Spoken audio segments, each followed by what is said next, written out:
अस्सलाम वालेकुम, मैं हूं मोहम्मद जवाद अहमद और आज इस वीडियो में मैं बात करने वाला हूं 20,000 से लेकर 30,000 की रेंज में ऐसे कौन से ऐसे फ़ोन्स हैं जिनको हम कंसिडर कर सकते हैं बाय करने के लिए।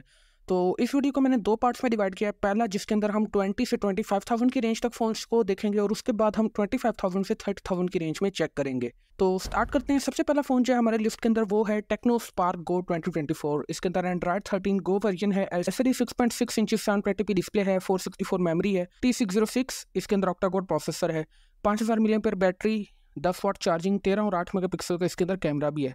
तो मैं जल्दी जल्दी इन सब के बारे में आपको बताऊंगा जितने भी फ़ोन्स हैं कि इनके अंदर क्या क्या स्पेसिफिकेशंस है, और स्पेसिफिकेशंस आप स्क्रीन के ऊपर भी देख सकते हैं कि क्या क्या स्पेसिफिकेशंस हैं। और फिर मैं ये बताऊंगा कि ये इनका सेलिंग पॉइंट क्या है और इनके अंदर जो है प्रॉब्लम क्या है, इनकी प्राइस कितनी है और वो प्राइस को जस्टिफाई करती है और ये किन लोगों को फ़ोन लेना चाहिए।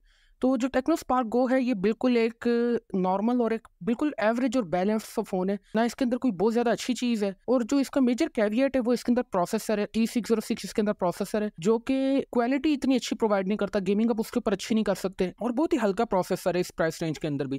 क्योंकि इस प्राइस रेंज में जब आप आगे देखेंगे तो काफ़ी सारे ऐसे हैं जो हमें G85 और G36 जैसे प्रोसेसर दे रहे हैं, तो T606 जो है वो इस प्राइस रेंज में इतना अच्छा नहीं है। ये 21,200 रुपए के अंदर प्राइस के ऊपर अवेलेबल है। जितने भी फोन्स मैं इस वीडियो के अंदर डिस्कस कर रहा हूँ वो सारे प्राइस के ऊपर अवेलेबल हैं, आप उन्हें वहां से चेकआउट कर सकते हैं। अगला फोन है हमारे पास सैमसंग गैलेक्सी A05, एंड्रॉइड 13 है, इसके अंदर एलसीडी 6.7 इंच 720p डिस्प्ले है, इसमें भी 464 मेमोरी है और इसके अंदर Helio G85 octa core processor है। तो ये एक बहुत ही अच्छी बात है, इसके अंदर हमें G85 देखने को मिल रहा है जो कि गेमिंग के लिए काफी अच्छा चिपसेट है। आप इसके ऊपर अच्छी खासी गेमिंग कर सकते हैं, पबजी जो है वो आप इसके ऊपर प्ले कर सकते हैं मिड टू हाई सेटिंग्स के साथ, तो ये एक बहुत ही अच्छी चीज है। और दूसरा इसके अंदर हमें 50 मेगापिक्सल का मेन कैमरा और 8 मेगापिक्सल का फ्रंट कैमरा देखने को मिल जाता है। साथ ही हमें 25 वॉट की Type-C to C PD charging भी देखने को मिल जाती है। तो ये एक बहुत अच्छी डिवाइस है इस प्राइस रेंज के अंदर, और है भी सैमसंग की, तो एक ब्रांडेड फोन है, अच्छी ब्रांड वाला फोन है, तो इसकी रीसेल वैल्यू भी काफी बेहतर है। तो इसका जो सेलिंग पॉइंट है वो ये कि इसके अंदर गेमिंग आप कर सकते हैं बहुत अच्छी, और इसका कैमरा बहुत अच्छा है। लेकिन इसके अंदर जो एक मेजर कैविएट है, जो एक चीज इसका डाउनफॉल है, वो ये है कि इसके अंदर चार्जर आपको नहीं मिलेगा बॉक्स के अंदर। बॉक्स के अंदर आपको सिर्फ फोन मिलेगा और केबल मिलेगी, लेकिन जो चार्जर है वो इसके अंदर अवेलेबल नहीं होगा, वो आपको सेपरेटली परचेज करना पड़ेगा। अगर आप इसको प्राइस हाउस से ऑर्डर करते हैं तो वहां पे आपको चार्जर के साथ एक्स्ट्रा चार्जेस करने पड़ते हैं, तकरीबन 3000 रुपीज का चार्जर आपको एक्स्ट्रा बाय करना पड़ता है साथ, और इसकी जो प्राइस है वैसे वो 22,500 रुपीज है। उसके बाद हमारे पास आता है Q mobile Q smart ultra, इसके अंदर भी एंड्रॉइड 13 है हमारे पास, एलसीडी 6.8 इंच 720p डिस्प्ले है, और ये है कि इसके अंदर हमें 90 हर्ट्ज का रिफ्रेश रेट देखने को मिल जाता है, जो इस प्राइस रेंज के अंदर एक काफी बड़ी बात है कि हमें एक 90 हर्ट्ज का रिफ्रेश रेट देखने को मिल रहा है। इसके अंदर 6GB रैम और 128GB की मेमोरी है, और 50 मेगापिक्सल का मेन कैमरा, 13 मेगापिक्सल का फ्रंट कैमरा है, 5000 mAh बैटरी और 18 वाट की फास्ट चार्जिंग सपोर्ट इसके अंदर है Type-A to C। तो इतने सारे जो फीचर हैं, अब इसके अंदर प्रॉब्लम क्या है? प्रॉब्लम वही आ जाती है इसके अंदर प्रोसेसर की। 1.6 गीगाहर्ट्ज का ऑक्टा कोर प्रोसेसर है, अनस्पेसिफाइड, हमें स्पेसिफाई नहीं किया कि कौन सा प्रोसेसर इसके अंदर लगा हुआ है। तो वो यूनिसॉक का कोई प्रोसेसर होगा जो कि इसके अंदर यूज किया जा रहा है, सस्ता कोई प्रोसेसर होगा, जिसकी वजह से इसकी जो प्राइस है, प्राइस कट जो इसके अंदर वो प्रोसेसर पे आया। तो अगर आप फोन ले रहे हैं डे टू डे यूज के लिए कि आपने ज्यादा गेमिंग वगैरह नहीं करनी, थोड़ी बहुत ब्राउजिंग करनी है या फिर आपने वीडियोस वगैरह देखनी, तो उस हिसाब से देखा जाए तो एक काफी अच्छा फोन आपके लिए हो सकता है। इसकी जो प्राइस है के ऊपर वो 22,000 रुपीज है। अगला फोन है हमारे पास Itel S23 4G, इसके अंदर हमारे पास एंड्रॉइड 12 आता है, एलसीडी 6.6 इंच 720p 90 हर्ट्ज का डिस्प्ले है, 8GB रैम और 128GB की मेमोरी है, प्रोसेसर यूनिसॉक का T606 प्रोसेसर है, 50 मेगापिक्सल और 8 मेगापिक्सल इसके अंदर कैमरा है, और 5000 mAh की बैटरी है। अब इसके मेजर कैविएट सेलिंग पॉइंट की बात करें तो जो सेलिंग पॉइंट है वो ये कि मेमोरी इसके अंदर हमें मिल जाती है 128GB, कैमरा इसका है 50 मेगापिक्सल का और 90 हर्ट्ज। लेकिन वही बात आ जाती है कि कैमरे की जो परफॉर्मेंस है वो प्रोसेसर के ऊपर डिपेंड करती है। प्रोसेसर भी अच्छा होना चाहिए, लेंस भी अच्छा होना चाहिए, तब जाके हमारी जो प्रोसेसिंग पावर है उसकी ज्यादा होगी कैमरे की, तो अच्छी हमें फोटोज देखने को मिलती हैं।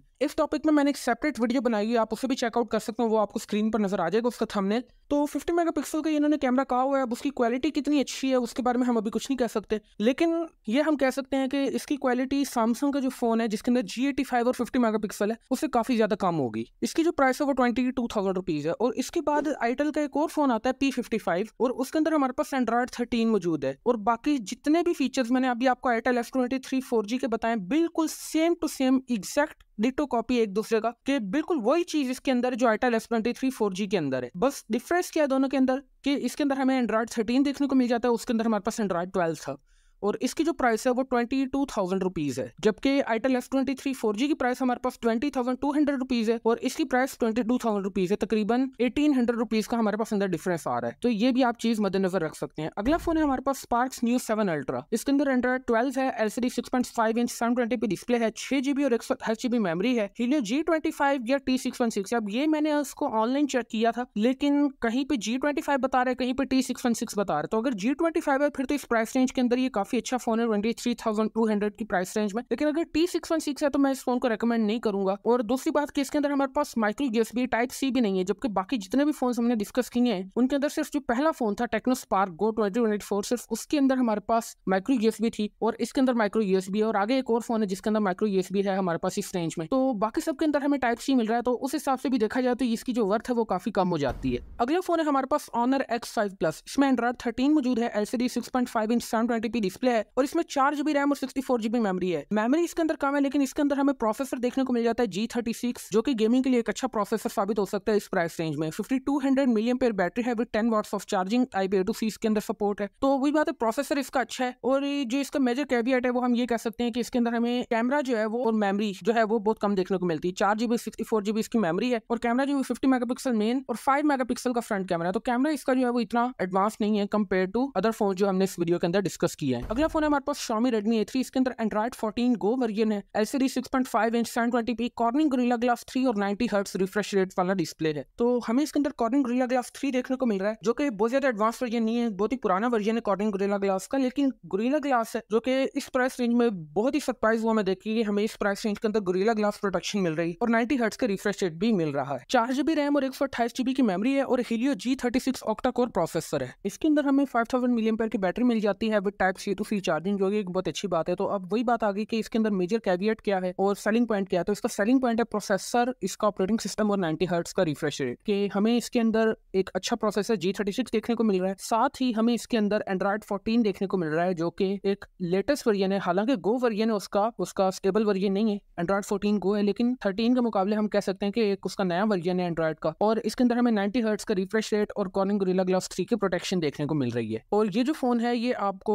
20,500 रुपीज की प्राइस रेंज के अंदर प्राइस के ऊपर मिल रहा है। तो इस प्राइस रेंज के अंदर अगर देखा जाए तो एक बहुत ही अच्छा फोन है जिसको आप कंसिडर कर सकते हैं। वीडियो में आगे बढ़ने से पहले जो मेरे व्यूअर्स हैं उनसे एक दरख्वास्त है मेरी कि 93% जो मेरी वीडियोस को व्यू कर रहे हैं उन्होंने अभी तक चैनल को सब्सक्राइब नहीं किया हुआ, तो प्लीज़ चैनल को सब्सक्राइब करके नोटिफिकेशंस ऑन कर लें, क्योंकि मैं ऐसी ही वीडियोस इंशाल्लाह हर हफ्ते लाता रहूँगा ताकि आपकी भी हेल्प होती रहे।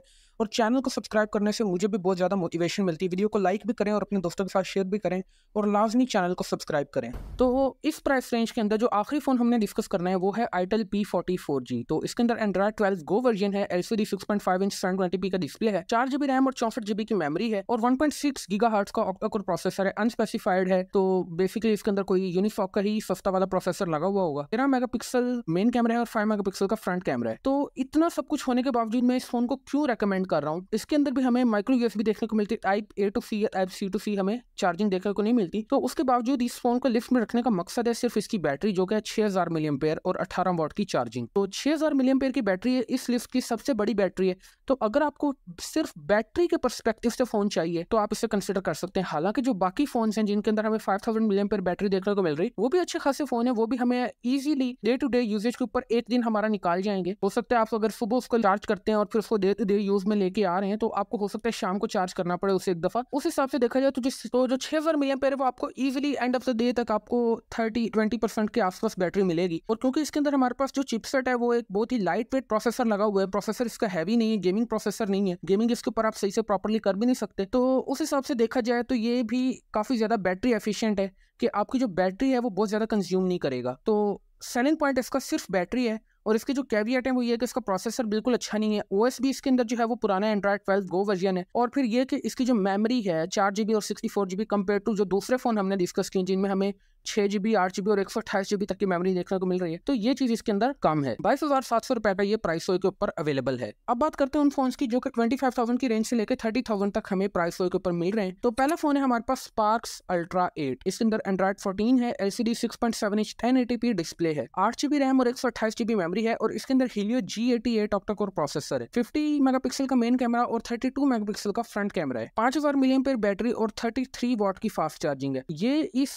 प्राइस रेंज के अंदर सबसे फास्ट चार्जिंग वाला फोन है और इस लिस्ट का भी जो हमने जितने भी फोन अभी तक डिस्कस किए हैं उन सब के अंदर सबसे फास्ट चार्जिंग वाला फोन है कि इसके अंदर हमें 33 वॉट की type A to C charging देखने को मिल रही है। इसके अलावा अगर हम इसके सेलिंग पॉइंट की बात करें तो ये चार्जिंग के अलावा इसका और कोई सेलिंग पॉइंट नहीं है और कोई मेजर कैविएट भी इसके अंदर नहीं है कि कोई ऐसी चीज हो जिसकी वजह से मैं कहूँ नहीं यार कि ये फोन इतना अच्छा नहीं है, इसको बाय नहीं करना चाहिए, तो ऐसी भी कोई बात इसके अंदर नहीं है। तो 29,250 रुपीज का ये प्राइस के ऊपर अवेलेबल है। तो अगर आप ये बाय करने के बारे में सोच रहे हैं तो आप इसे कंसिडर कर सकते हैं। लेकिन क्या मैं इसको रेकमेंड करूंगा? मैं इसको रेकमेंड हरगिज नहीं करूंगा, क्योंकि और फोन जिनको अभी हम डिस्कस करने वाले हैं 4 ऐसे फोन हैं जो कि मैं समझता हूँ इससे ज्यादा बेहतर है। अगला फोन हमने डिस्कस करना है टेक्नो स्पार्क 20। उसके अंदर एंड्रॉइड 13 है, LCD 6.7 इंच 720p और 90 हर्ट्ज का डिस्प्ले है। तो इसके अंदर ये है कि हमें रेजोल्यूशन कम देखने को मिल रही है, फुल HD डिस्प्ले नहीं है, 720p डिस्प्ले है, लेकिन ये कि इसके अंदर 8GB और 256GB की मेमोरी है। Helio G85 octa core processor है, 50 मेगापिक्सल का मेन कैमरा और 32 मेगापिक्सल का फ्रंट कैमरा है, 5000 mAh battery with 10 watts of normal charging और इसके अंदर टाइप C सपोर्टेड नहीं है, माइक्रो USB की सपोर्ट है और 30,500 रुपीज के अंदर ये प्राइस के ऊपर अवेलेबल है। तो मैं इस फोन को हरगिज रिकमेंड नहीं करूंगा। पहली बात तो ये कि इस प्राइस रेंज के अंदर माइक्रो USB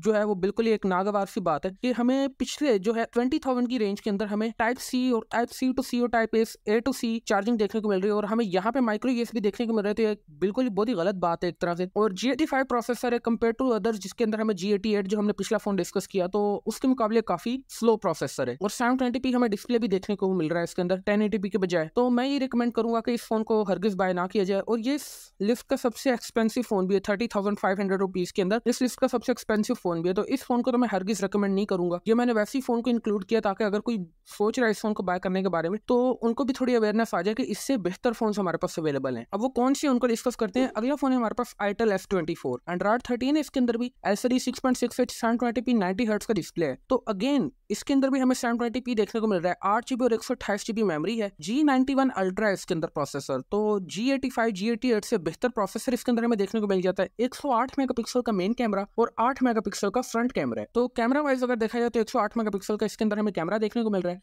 लेकिन अगेन वही बात आ जाती है कि सिर्फ मेगापिक्सल जो है वो कैमरे की बुनियाद नहीं है। कैमरे के अंदर और भी बहुत सारी चीज़ें होती हैं जिन्हें हमें देखना पड़ता है और उसके ऊपर मैं ऑलरेडी वीडियो बना चुका हूँ, उसे आप देख सकते हैं। उसके अंदर आपको आइडिया हो जाएगा कि ऐसी कौन कौन सी बातें हैं, ऐसी कौन कौन सी चीज़ें हैं जो हमें मोबाइल फोन के कैमरा के अंदर देखनी चाहिए एक्सेप्ट फॉर मेगापिक्सल। 5000 mAh की बैटरी है और 18 वॉट की फास्ट चार्जिंग सपोर्ट है टाइप A to C। इसको रिकमेंड करने का सिर्फ एक मकसद है और वो ये है कि ये इस लिस्ट का 25,000 से 30,000 की रेंज में सबसे सस्ता फोन है। 26,000 रुपीज के अंदर ये आपको प्राइस के ऊपर मिल रहा है। तो उस हिसाब से देखा जाए तो प्राइस के लिहाज से एक बहुत ही अच्छा फोन साबित हो सकता है। आगे जो हमने फोन डिस्कस करने हैं वो दो फोन है, Vigotel Note 23 और Decode Bold 3। इन दोनों फोन्स के ऊपर मैं ऑलरेडी सेपरेट वीडियोस बना चुका हूँ डिटेल के अंदर, मैंने इन फोन्स को डिस्कस किया है। दोनों के अंदर एंड्रॉइड 13 है, LCD 6.7 इंच 1080p और 120 हर्ट्ज का डिस्प्ले है दोनों के अंदर। डिफरेंस कहाँ पे आ जाता है, जो Vigotel है उसके अंदर हमें 8 और 256GB देखने को मिलती है मेमोरी और जो Decode है उसके अंदर हमें 6GB रैम और 128GB मेमोरी देखने को मिलती है। दोनों के अंदर Helio G99 octa core processor gaming के लिए जबरदस्त है। मैं खुद Vigotel यूज कर रहा हूँ तो इसके ऊपर गेमिंग में किसी तरह की भी कोई प्रॉब्लम देखने को नहीं मिली। दोनों के अंदर 50 मेगापिक्सल का मेन कैमरा और 16 मेगापिक्सल का फ्रंट कैमरा है। दोनों में 5000 mAh की बैटरी है। जो Vigotel है उसके अंदर 18 वॉट की चार्जिंग है, जबकि Decode के अंदर हमारे पास 15 वॉट की फास्ट चार्जिंग सपोर्ट मौजूद है। दोनों टाइप A to C है। तो अब डिफरेंस कहाँ पे आ जाता है, जो Decode Bold 3 है उसके अंदर हमें जायरो की सपोर्ट देखने को मिल जाती है, जबकि Vigotel Note 23 में जायरो नहीं है। ये चीज आपने मद्देनजर रखनी है। इन दोनों के अंदर जो मेजर डिफरेंस है, Vigotel के अंदर हमारे पास मेमोरी ज्यादा है जबकि Decode के अंदर हमारे पास जायरो मौजूद है। तो ये डिफरेंस इनके अंदर मेन जो आपने मद्देनजर रखना है कि आपको ये चीज बाय करनी चाहिए या नहीं करनी चाहिए। अगर आप स्पेसिफिकली गेमिंग के लिए ले रहे हैं फोन, आपको जायरो की ज्यादा जरूरत पड़ेगी उसके अंदर, तो आपको फिर Decode को कंसिडर करना चाहिए। लेकिन अगर आप गेमिंग के लिए फोन नहीं ले रहे, जैसे मैं जो है वो गेमिंग वगैरह नहीं करता, तो मुझे गेमिंग के लिए फोन नहीं चाहिए था, मेरे लिए स्टोरेज जो है वो मुझे ज्यादा अपीलिंग लगा, इसलिए मैंने Vigotel को कंसिडर किया बाय करते हुए। तो इस वजह से मैंने ये बाय किया। तो अगर आपको स्टोरेज ज्यादा चाहिए तो आप Vigotel को कंसिडर करेंगे। अगर आपको गेमिंग एक्सपीरियंस अच्छा चाहिए और जायरो आपकी एक डिमांड है कि जायरो लाजमी होना चाहिए, तो फिर Decode Bold 3 को कंसिडर करेंगे आप। अब प्राइस की बात कर ले तो जो Vigotel Note 23 है वो 27,200 रुपए का है, जबकि Decode Bold 3 29,000 रुपए के अंदर प्राइस के ऊपर अवेलेबल है। तो आई होप कि आपको आइडिया हो गया होगा कि इनमें से कौन सा फोन आपके लिए है, कौन सा फोन आपको बाय करना चाहिए, किससे अवॉइड करना चाहिए। अगर आप इनमें से कोई भी फोन यूज कर रहे हैं तो अपना जो एक्सपीरियंस है वो कमेंट सेक्शन में लाजमी शेयर करें। इससे दूसरे लोगों की हेल्प हो जाएगी जो फोन्स बाय करना चाह रहे हैं।